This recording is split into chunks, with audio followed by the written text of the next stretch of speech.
Life moves pretty fast. You don't stop and look around once in a while, you could miss it. When I was a young man, I heard a speaker describe an unusual mental exercise.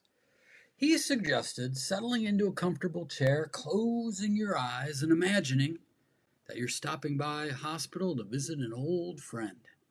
Now, upon arriving at the room and entering through the door, you're treated to a surprise. You discover that the person in the hospital bed is you. Only it's not the current version of you, it's your 99-year-old self. After getting over the shock of seeing yourself and how good you still look, you notice that your 99-year-old self is motioning for you to come closer, patting an empty spot on the side of the bed as an invitation to take a seat. You oblige, and then, in a gentle voice, little more than a whisper, your 99-year-old self offers some advice. But this is no fortune cookie nonsense, no mere series of trite cliches.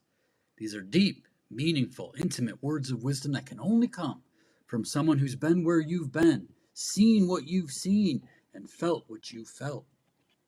Because, of course, your 99-year-old self has.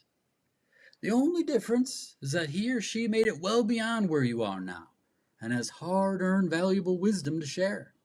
Your 99-year-old self has years of experience and perspective that can help you navigate the challenges you find yourself facing right now. I tried this myself when I was 33.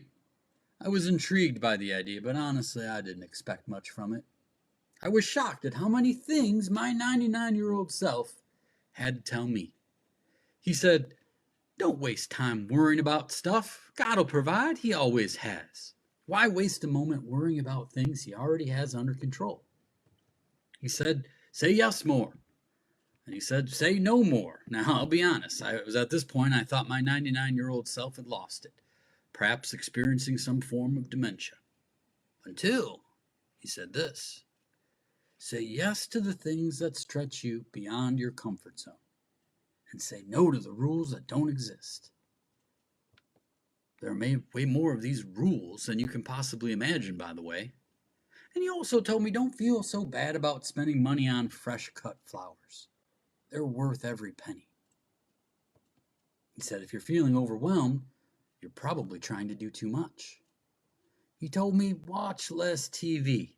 There are a million better ways to spend this gift of life. And then finally he told me, don't try to do great things. Let God do great things through you. Now, maybe some of these things mean something to you. They definitely meant something to me way back then. And I still try to keep them in my heart. Now that I'm 99 myself, I can think of a few things I'd like to share with my younger self. He's 46 now. I expect you know him. He's a nice fellow. Smart as a whip. Handsome, too. Yes. If I could remind my 46-year-old Jason of a few things, it would be these. Don't worry about anybody else's light. Just keep shining yours. You have no idea how far it will reach. Don't underestimate the value of investing time in your kids. They'll forever be the best things you've ever made. Transform your fear into curiosity. Remember, part of being a good giver is the ability to receive gifts. This new studio, it's a gift. Receive it. And finally, of course you're not enough. You never will be, and you're not supposed to be.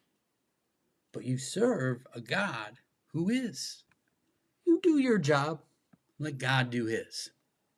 Now, I hope I get a chance to share all that with him someday. I suspect I will, but what about you? Do you have the courage to take the time to get quiet, walk into that hospital room and sit for a spell with your 99-year-old self? Believe you me, your 99-year-old self most definitely has something to share with you.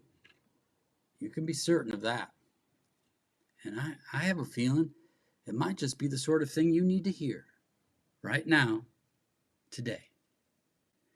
Well, thanks for listening to an old man ramble. Back when I was younger, People got a kick out of me telling them I was merely a professional reminderer, somehow making a living out of telling people stuff they already knew. Thing is, it's true. I've been on this planet for 99 years, and if I've observed one thing, it's that we often search the whole world for answers to questions, not realizing that the answers we seek are already within us.